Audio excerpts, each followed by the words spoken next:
নমস্কার বন্ধুরা, real kitchen with village food channel থেকে সবাইকে স্বাগত জানাই। আজকে আমি পুঁই শাক নিয়ে এসেছি। পুঁই শাক রেসিপি বানাবো। বন্ধুরা, কি সুন্দর দেখতে হয়েছে। বড় বড় পাতা বড় বড় হয়ে গেছে। এগুলো আজকে আমি রাঁধবো। কিভাবে রাঁধবো বন্ধুরা ভালোভাবে দেখবেন। এখনই আমি কাটতে শুরু করব। আমি এখন পাতাগুলো আর গুটিগুলো প্রথমে দেখে নেব। ভালোভাবে পোকা টোকা থাকতে পারে, ভালোভাবে দেখবো। ভালোভাবে কেটে ভালোভাবে দেখে নেব গুটিগুলো তো কিন্তু বড় বড় কিছুমান পোকা রয়ে থাকে। আমি ভালোভাবে দেখে নেব।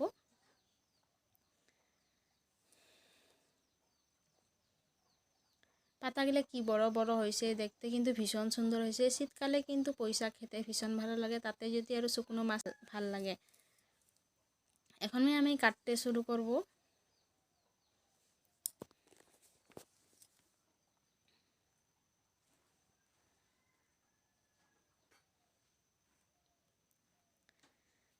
আমি এখন কাটতে শুরু করব।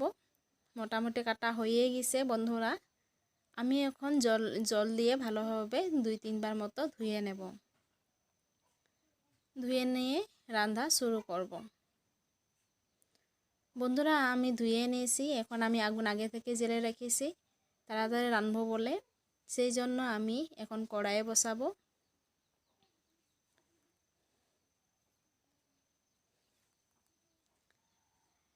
কড়াই বসালাম, ভালোভাবে গরম হতে দেব।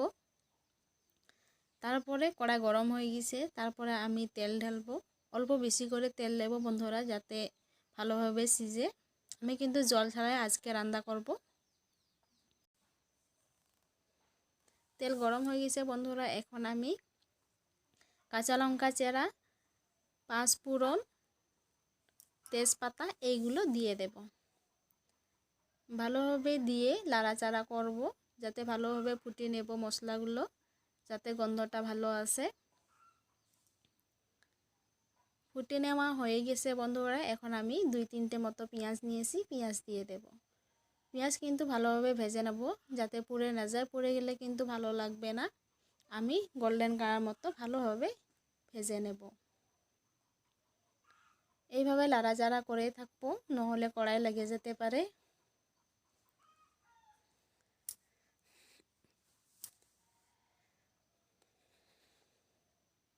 লাড়াচাড়া হয়ে গেছে। দেখো বন্ধু, কি ধুনিয়া পেঁয়াজের কালার এসে গেছে।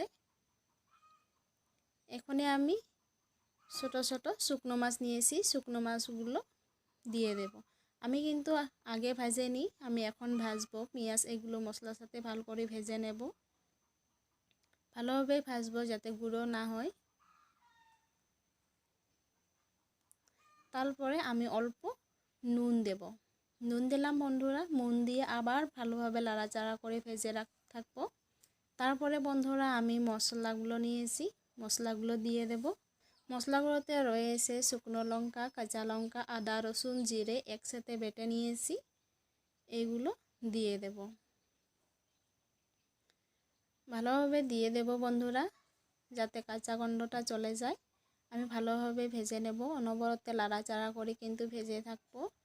আগুন কিন্তু বেশি জ্বলে গেছে, সেই জন্য আমি ভালোভাবে লাড়াচাড়া করে ভেজে নেব, নহলে কড়াইয়ে লেগে যেতে পারে।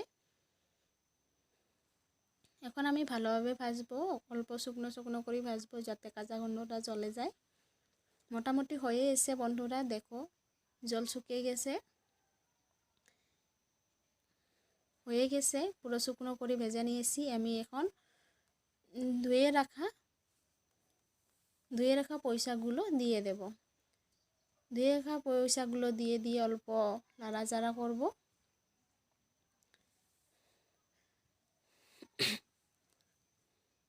নাড়াচাড়া করে নিয়ে এসেছি বন্ধুরা। বাকি পুঁই শাকগুলো দিয়ে দেব একসাথে।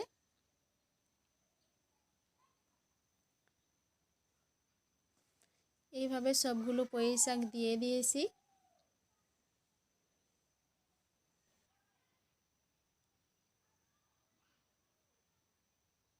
এভাবে বন্ধুরা ভালোভাবে নাড়াচাড়া করে ভেজে থাকবো। দেখো বন্ধুরা, শাকগুলোতে কিন্তু অনেকটা জল বেরিয়ে এসেছে। এখন আমি অল্প নুন দেব। নুন কিন্তু আন্দাজ মতো দেব। তারপরে বন্ধু আমি এখন হলুদ নিয়েছি, হলুদ অল্প দিব। হলুদ কিন্তু বেশি না দিলেও চলে, অল্প কম করে দিলেই চলে, কারণ শাকগুলোতে অল্প নুন হলুদ দিলেই চলে যায়। এখন আমি ভালোভাবে হলুদ আর নুন দিয়ে ভালো করে নাড়াচাড়া করব।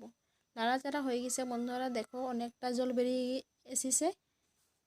এখন আমি ভালোভাবে নাড়াচাড়া করে ঢাকনা দিয়ে চাপা দিয়ে থবো অল্প সময়ের জন্য। ঢাকা দিয়ে থলাম বন্ধুরা। এখন ঢাকা খুলে দিয়ে দেখবো বন্ধুরা কি সুন্দর হয়েছে। দেখো এইভাবে আপনারা ট্রাই করুন। লাগে যদি আমার আজকের রেসিপি যদি ভালো লাগে বন্ধুরা প্লিজ কমেন্ট করে জানাও। আরও সাথে বন্ধুদেরকে শেয়ার করতে ভুলবেন না। আর যদি এই ভিডিওটি ভালো লাগে নিশ্চয়ই সাবস্ক্রাইব করে দেবেন আমার চ্যানেলটিকে। ধন্যবাদ।